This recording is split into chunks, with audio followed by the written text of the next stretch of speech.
Today.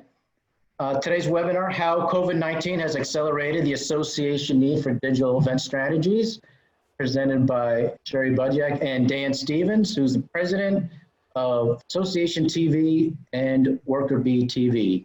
So without further ado, I'm going to turn it over to Dan and Sherry. Thank you, Kevin. Thank you, Sherry. Let me just get this loaded up here. So today we're going to talk about accelerating digital transformation, and thank you all for coming. You know, we're both a platform company and a video services company, and what that allows us is, but when we work with associations like we have over the last 12 years, we actually get to see what works. So a lot of the trends are not just industry trends that we're going to share today, but based on real life experience, working with associations from small and regional to global. And so I hope you get some good lessons out of that. I am going to turn off my screen though, so that it doesn't cover up any of the slides. We're going to turn back on when we get to the Q&A. So I'll get going so we can get to the Q&A stage. Thank you again for joining. But to kick it off, we're going to start with a poll. So Kevin, if you could bring the poll up, please. When COVID-19 caused in-person member servicing to pause, how ready was your association to service your members impactfully in a digital way? And if, we'll leave that up for a few seconds.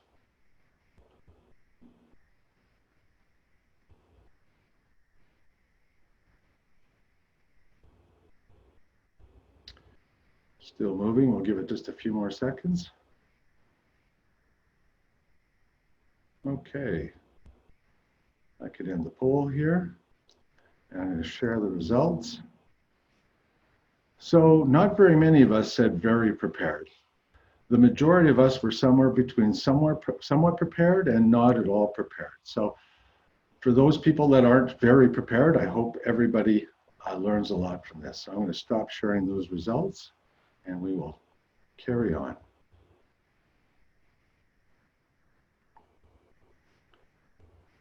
So we're in this era, and you can put whatever word on it you want. I think in the last 3 months, we've gone from engagement to disruption to evolution to pivoting. And you can call it what you want, but digital transformation is the way, and it's your purpose and survival is why. And that's really important to connect the way and the why. This stat has been around from ASAE for a number of years now, that most people join associations because of two major things. They want to be educated and they want networking. And 92% of members say they join because education is either very important or important. And yet over the years, on average, only 15% of our members show up to our annual conference. What about the other 85%? The 15% during good times was enough to be profitable. And it created this kind of rinse, lather, and repeat mindset, both in our behavior and in our budgeting process. And we created this habit of, you know what, maybe if we put it out in digital, they won't attend, or we'll make less money, or it's not my department's mandate, or will the sponsors and exhibitors like it? And so we created this, let's just keep doing what we're doing. And then COVID hit, and we fell below 15%. But in that same time frame, if we were really listening to the members, they were saying, give me less print, give me more digital. I want more web-based, I want it mobile friendly, I want shorter content, I want interactive or dynamic content, I want video and visual based content. Those are the growth areas. And we kind of ignored that. And so COVID-19 didn't really do anything except accelerate what was already happening. We have shifted into the new normal. It was coming anyway. We need to start thinking about investing in our digital offerings as much in the past as we have invested in the experience of our magazines, the experience of our conferences. That experience has to be appropriate. The experience between a magazine and a conference, very different, very appropriate for the medium. One's lean in, one's lean back. And same thing with digital. We must be appropriate. We can't just copy. When we took a magazine and moved it digitally in the same format, it didn't work. We have to repurpose. So the experience matters. And who can you learn from the most? Social media. They're 100% digital. They have grown faster than almost every association on earth. And it's why? Here's why. They put everything in one location. They make it simple to find. If I was to say to you today, do you think a restaurant should do delivery? You'd say they'd be out of business if not. Do you think every retailer should have e-commerce? We now say they'd be out of business if not. And so we need to think about our competition is social media and other publishers, and we need to stay in business. So we need our digital experience to be frictionless, on brand, on location, multimedia where appropriate. Let people read, watch, or listen. Have live and on demand in the same location, and we have to monetize it. Just like your events, money is important. We know how hurting people are right now. A lot of people have lost a lot of money with COVID. You need to get that back. And we hope that if you practice some of the things that Sherry and I will share today, that you will get that back and more.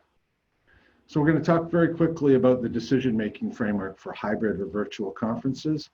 If you didn't know this word before, I'm sure you do now. Hybrid events means we have an in-person audience and we're online. This is what we're all hoping for as soon as possible. But for some of our industries, it means waiting until there's actually a vaccine.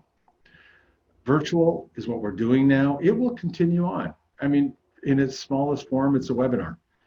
But virtual conferences are working and can work. And in the future, these two, blending these two and using the right one at the right time will be the new norm. When we're planning a hybrid or virtual conference, we need to think about who are the stakeholders that we need to please. Members, speakers, sponsors, exhibitors, and of course, staff. We need to think of that experience, making sure it's appropriate for digital. And now that forces us to look into our content models. If a lot of our content is continued education, well, we need to conform. It must be the full hour or the full session. It must be seen just like this one is for CAE credit in entirety. We need check-ins. But if it's not continued ed, we are free to do a number of different things that maybe we haven't thought of in the past. And that chart that I had up with shorter, video, multimedia, we don't necessarily have to stick to the same time frame. We can look at that time frame and decide, maybe we want to drip this out. How many hours per day will our members be acceptable to sitting in front of their computers and watching content? And so the rules and the shackles are off. We don't have to say it's a 3-day conference, we do it in 3 days. If it's virtual, we could do that in 3 weeks. Half days over 6 days, every second day, half day. We could think about our audience and think about formatting that to be a very pleasurable experience. And then finally, we need, what help do we need, whether it's technology or services to pull this off? So a lot of people phone us and say, I have a virtual conference, what should I do? And the first thing I say is, you're going to have many virtual conferences. You're going to have many virtual events. You're going to have many hybrid events. So let's look beyond just the first one and think about each event may have different criteria. Think of these yellow bars as sliding scales. From event to event, you may put them in different positions. The speaker availability may influence your decision making. The timing of that conference will depend on speaker availability, but it may also depend on other factors, like when is your next conference? How much continued ed credit may really influence you. If it's very high, you might say, I need to fill my LMS. I need as much of this as possible. This is my one chance per year. If that yellow bar was down here, we're free to think about different formats. And how much of that content? We don't have to have 6 sessions or 6 tracks filled every day if we're going virtual. What's the right amount? And then are we servicing and trying to leverage the revenue models of sponsors and exhibitors? Where does this fall on the grid? And once you've answered those questions, continue to challenge the norm. Things are changed, we're into a regular behavior. We have to think differently when it comes to virtual and hybrid. Think quality over quantity. And it's not that your events aren't full of quality. But think about the fact that online, it's hard to sit there for 8 hours. In a session where there's engagement and members beside me, and my phone is probably in my pocket, and I'm not being distracted by email, it's different. So quality over quantity always works. I mentioned time frame. Think about dripping content out at a pace. Facebook doesn't line up all of their content on Monday and fire hose it out and then do nothing Tuesday, Wednesday, Thursday, Friday, Saturday, Sunday. They drip it out every moment of every day. That extends the value when you do that for your members and your sponsors and your exhibitors. What's the best format? If this isn't continued ed credit, maybe your long form content should be in podcast and your shorter form in video. Challenge that thinking. It will help you come up with better decisions. At the end of the day, think of your website, your organization becoming a hub, just like Facebook, LinkedIn, Twitter has made themselves a hub. You need to future-proof your website. You need to handle different event types, conferences, workshops, forums, training courses, webinars, audio and podcasting, videos, your exhibitor solutions, and so on.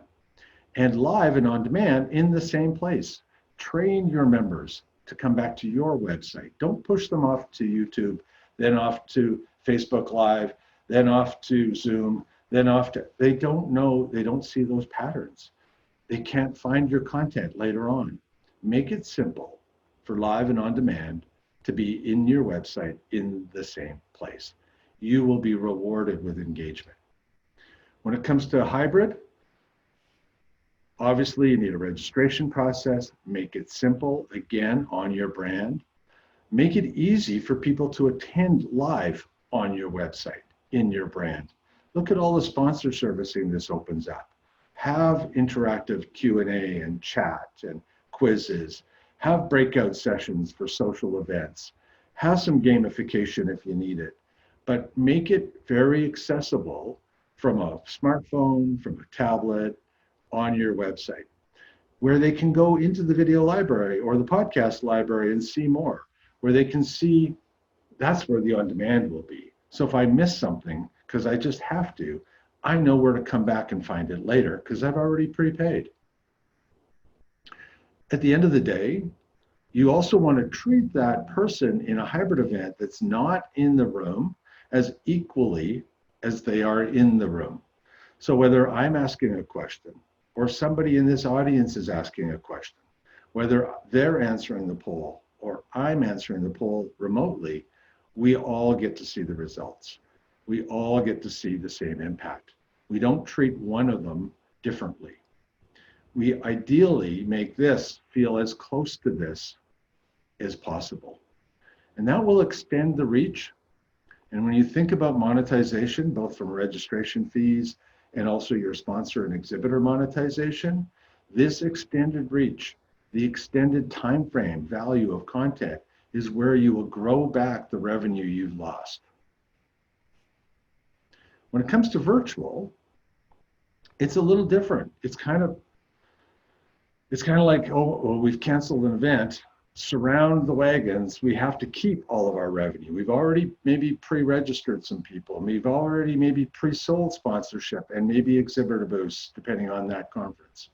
How do we now, instead of grow the revenue and grow the reach, how do we keep those members? How do we keep that money without cutting checks back? And so virtual, it's online only.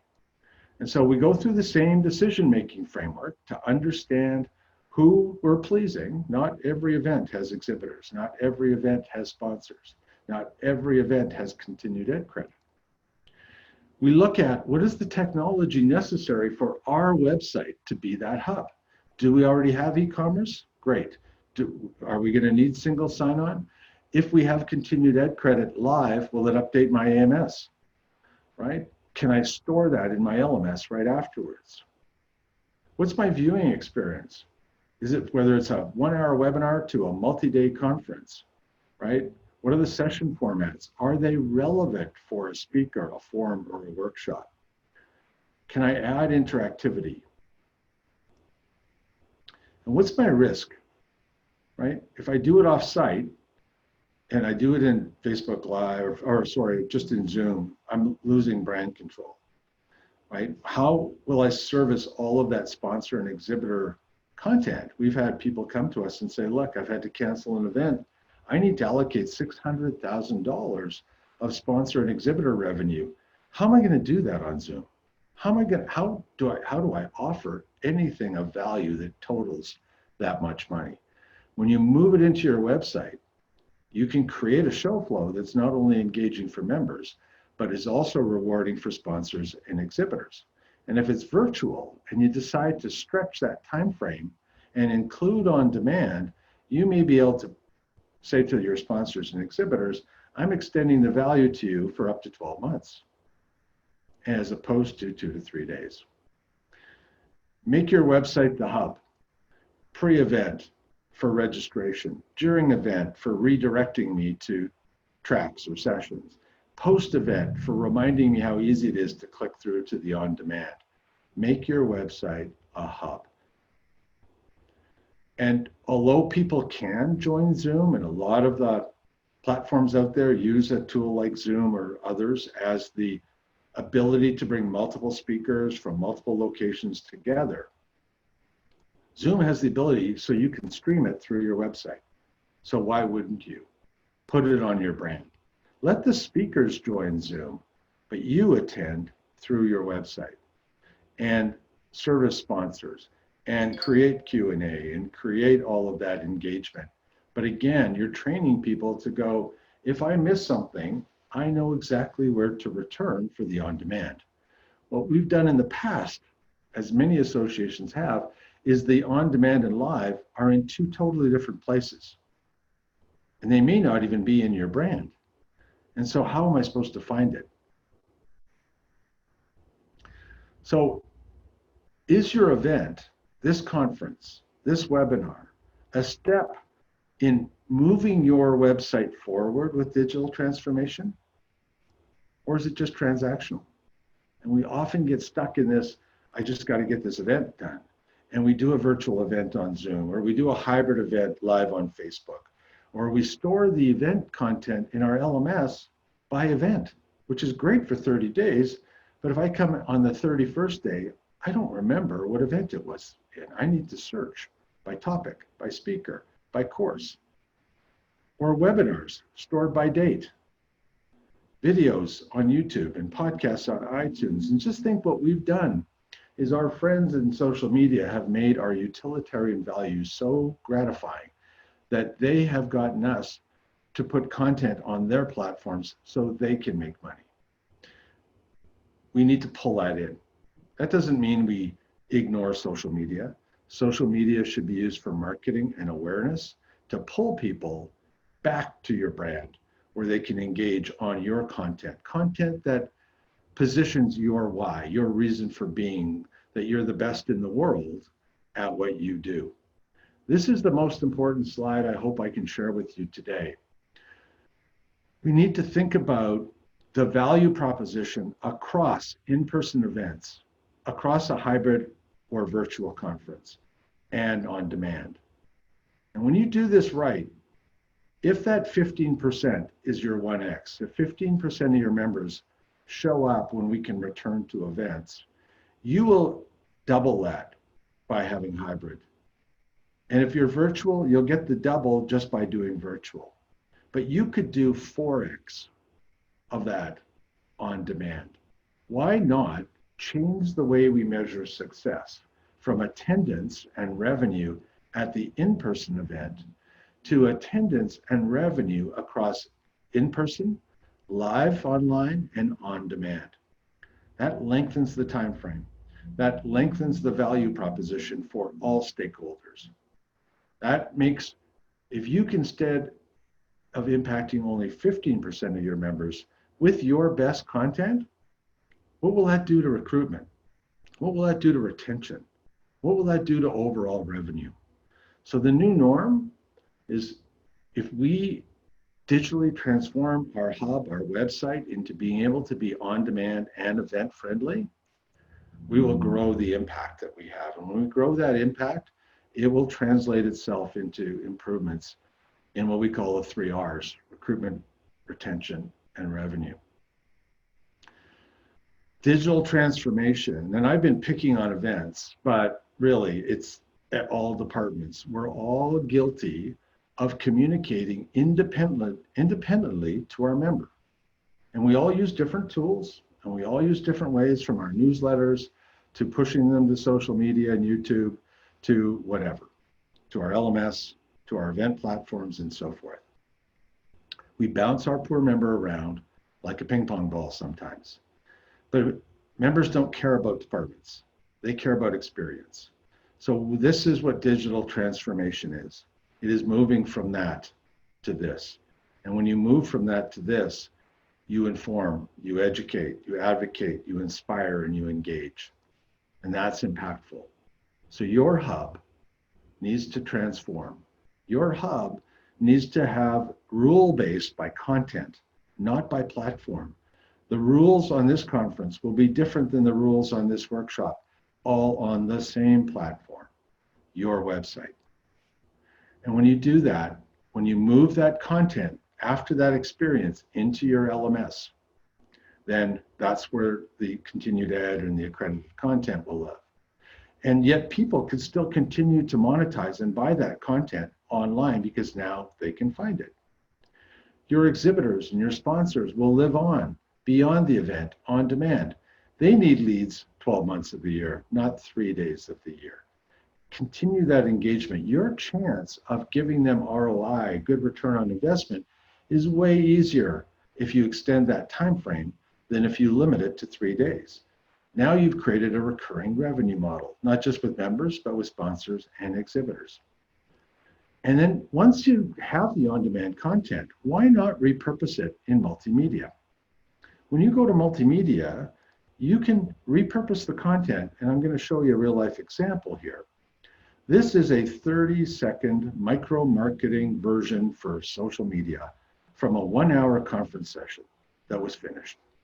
This 35-second video is living in LinkedIn, it's living in Facebook, it's living in Twitter. They may have put it in Instagram as well, and it has one job: get me to click the link. I don't even need audio on. I have enough on-screen graphics and text to tell me what this is about, and it is telling me there is more. And I click, and it brings me, imagine this is your website, your brand, and this is now a 3-minute version of that same video, but it's from a 1-hour conference session. And this is used as micro learning. Some people, that's all they need, but maybe the full session was continued ed, and we're using this to give people enough, because the internet is give before ask, to want to engage and look at the full presentation, or listen to the audio, or download the slides. Follow my nose. Oh, I'm sorry, you must be a member to get at that content. Or maybe it was pay-per-view, or maybe it was free for members and pay-per-view for non-members. Whatever the rules are, the rules are. And this is a really simple way of taking that post-event content, turning it into multimedia, because once you have video, it's really easy to make audio. It's really easy to transcribe into text. It's really easy to put the slides up. And now all of a sudden you've got, out of one conference session, you have content that's geared for recruitment, some of it's geared for retention, and some of it's making revenue. All from one video, all from one conference session. So consider social media. This is what Facebook did over the years, and I don't worry about learning everything, but what they did is they didn't go out and buy separate tools for each department. They continued to invest in upping the game of their hub, adding functionality, adding videos, adding mobile, adding all of these different capabilities, and reacting to the needs of the market. They've been so successful that they have pretty much trained all of our members on what to expect. This is what we're being measured against. Find it, consume it, and act on it. So learn from social media, have a holistic experience, make mobile and search friendly. Ideally, service content multimedia where it's appropriate. You can't always do that. monetize each content piece appropriately, whether it be pay-per-view, whether it be supported by sponsorship and advertising, or maybe it's actually content marketing. And by consolidating all of that information in one place, the way Facebook does and LinkedIn does, that data is now available to you. Instead of YouTube learning from your data, instead of Facebook learning from your data, you get all this data. And this is how we learn. We understand and can measure engagement, and we can learn how to improve either the platform for experience or the content for experience. And we can work both sides of those to really improve our metrics. And that allows us to also implement artificial intelligence and start using recommendation engines to say, this person wants more of this. They're always in that track. Give them more, make it easy, serve it up and make it easy for them to bump into it, find it, consume it. And continually measure and improve. That is what digital transformation is all about. So consider your digital events as an opportunity. Each event that you put on is an opportunity to up your game, to create this behavior, to create the patterns of coming to the same location. We all go to the 6 o'clock news, we know what to expect. They should come to your website, know what to expect, and make it easy to find. So if I could summarize, digital transformation is investing in your hub, making your content very relevant for your why, making events sit on top of that. If for anyone who knows me, I'm a Stephen Covey believer, begin with the end in mind. The end is on demand. That's where 4x of your engagement will be. Work backwards from your on demand into your event strategy. Work from that into your in-person strategy. Change the model of success. Success is total revenue, total impact across in-person, live, and on demand. Oh, my timer just went off at the perfect time, I believe. Each step builds your hub into a valuable resource. And if you do this right, it'll make you more profitable. It'll make you more purposeful against your mission. And more importantly, you'll be rewarded with success because it's predictable. People can find it, consume, and act on it. And you make all your money off ACT. ACT is register, join, share, renew. That is where, up until that time, content, unless it's purchased in advance, is a cost center. As soon as they act, you turn cost into profit center. So with that, Sherry, I'll turn it over to you. We can open it up for questions. I will turn back on my video. Great. Thank you. Thank you, Dan. That was excellent. So we have, decided that today, based on the high demand of this webinar, that we wanted to spend another 15 minutes just kind of going through some questions that were preset, as well as if you guys have any additional questions, please go ahead and add them in the Q&A, and we will try to get to them in the next 15 minutes. But so, Dan is our consultancy. We've been helping associations with digital strategy and vendor selection for 15 years. And, what we've seen is, as you said, this kind of propelled everybody into needing to move to virtual, right? And eventually to hybrid. And we've been getting a lot of questions around, tips for selecting the right virtual event platform. And I think one of the things that you touched on, which maybe we can talk about it a little bit more, is looking at, we saw out of the gate that we have to hurry up and move our event, especially if you had an event between March and May. Let's hurry up and switch it to virtual, right? But when I'm looking at what the future is going to be in the fall, in the spring, and creating these hybrid events, what we're starting to see now is that folks got something up and running, but didn't really get the right partner. They weren't thinking about what the true audience needs were and what that long-term partner looks like. And you talked about a few things of like how to think about content and stuff, but one of the questions was, what are some tips for selecting the right virtual event platform, and what mistakes should you make sure to avoid? Great questions. And, choosing the right platform is looking at, you don't have to build, you can buy or rent these platforms, whether it's from us or anybody. And the objective though is to think, as much as there's an urgency for that immediate event, is to think we are going to do multiple events. So Right. I want the work and the time and the research that I put into this on the first event to make it that much easier on the second event and the next event and the next event. And be creating this opportunity to start migrating from, I'm asking you to join and learn a new tool all the time, to migrating this into your web environment, into your brand. Even though you've rented that platform or you've licensed that platform from someone else, it's on your website, in your brand, and the analytics are available to you.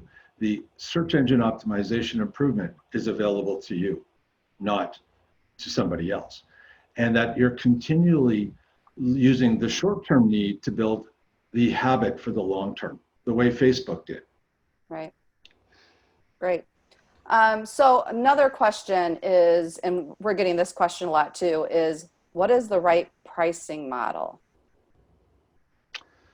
There are various pricing models. Are you talking about pricing for members? Is that what you're thinking? Well, I think people are, we've seen, again, we saw a lot of organizations that said, oh, we're going virtual, so we're going to have it for free.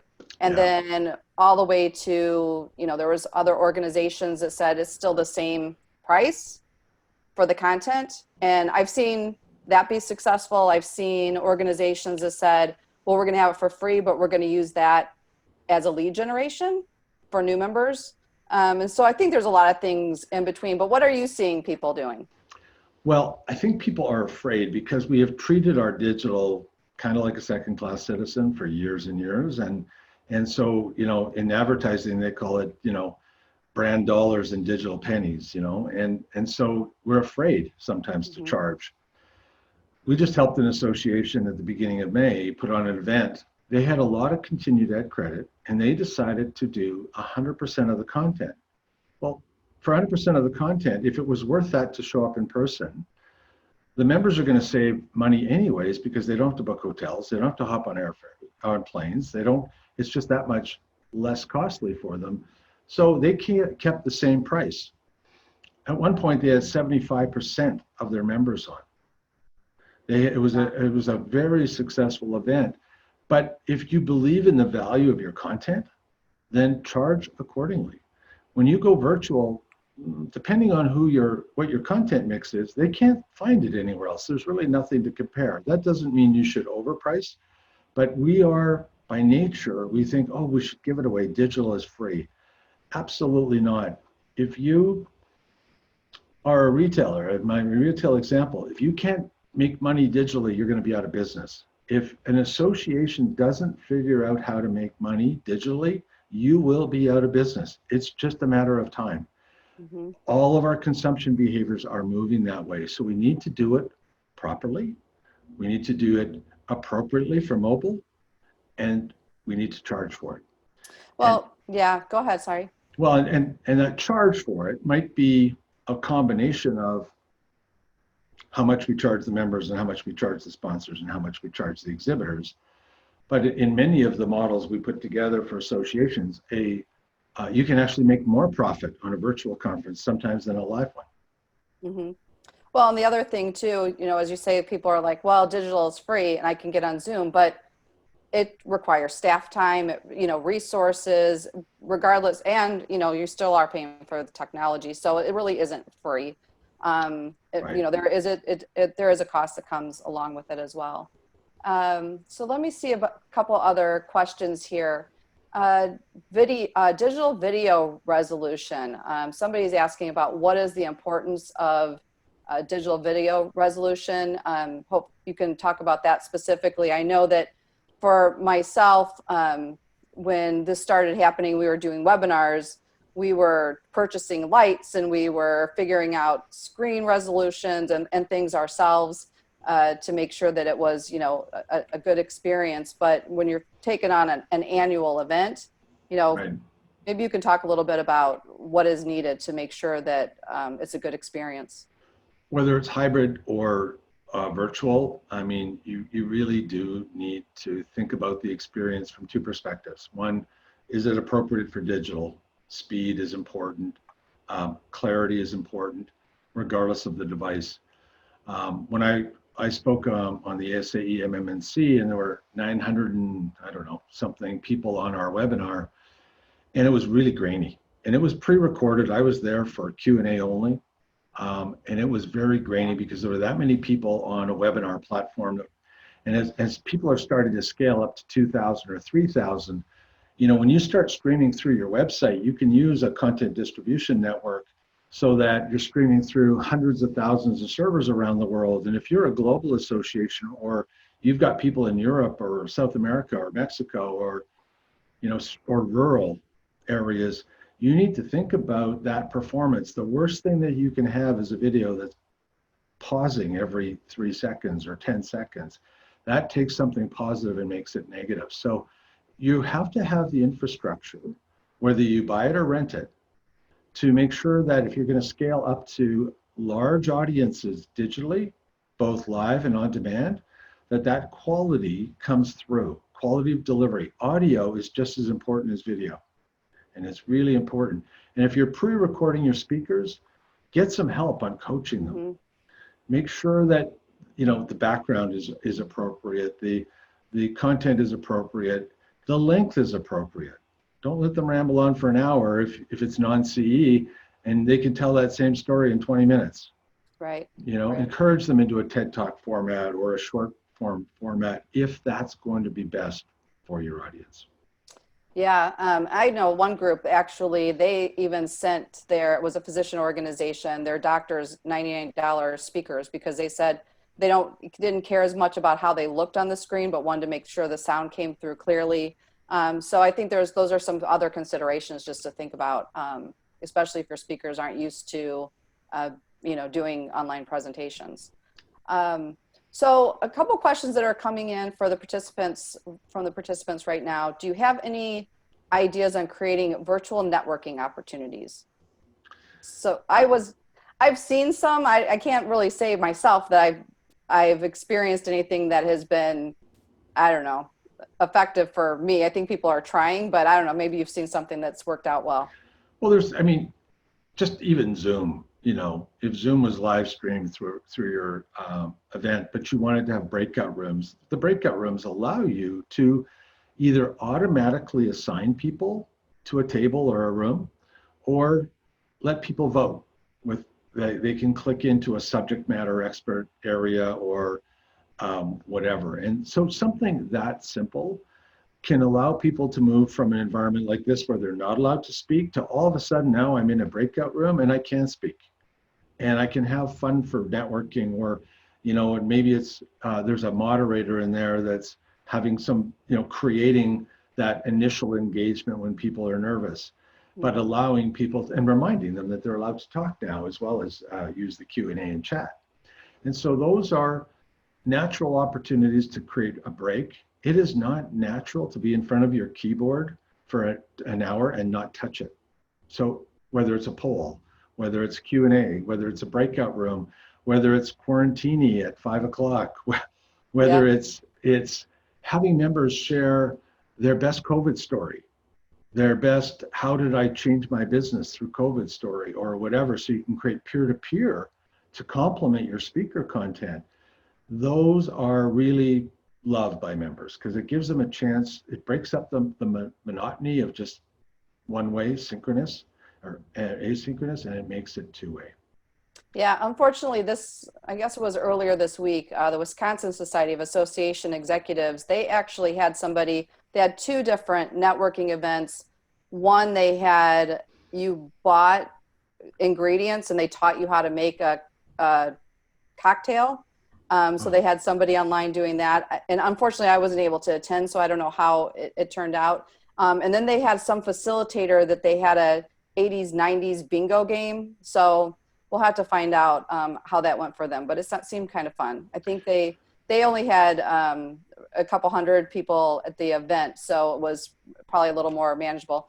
Michelle is saying that it went very well, Sherry, the WSAE event. So I guess Great. those are some fun, good, and creative ideas. I was Well, really sorry to have missed it. Sherry, another idea that's popping up is people are thinking about saying, if my event is 2.5 days full of content, maybe what I'll do is I'll have 2 hours a day where I have a very entertaining moderator come on, redirect people to pre-recorded content, and have an enjoyable experience, and have people come back, and maybe part of the next day is, what did we learn? And fill out these surveys. And it doesn't necessarily mean that you have to be online for 2.5 days to put out 2.5 days of content. Right. There is no rules. When you're in digital, you can get creative. And so think about your members, think about how they engage. There's a little bit of Zoom fatigue right now. Try to, whether it's through the structure of your show flow, the time per day, how much is on demand versus live, all of those are really in your hands. And all you really do is you need to balance that across, okay, well, that's good for members, but is it still good for sponsors and exhibitors? So Dan, I have a question when we're talking about exhibitors. A couple are coming in. One is exhibitors who have no experience presenting virtually. How do you make this easy for them to transition? And another that came in about virtual trade shows. I know some, again, I would encourage, there are folks out there that help with those presentation skills online. So that is just an option for people to think about. But any thoughts? On the trade show side? Yeah. If the trade show is 100% trade show, there's some interesting tools, there are 3D graphics and they make it look like a booth. They can be great if that is all you're doing.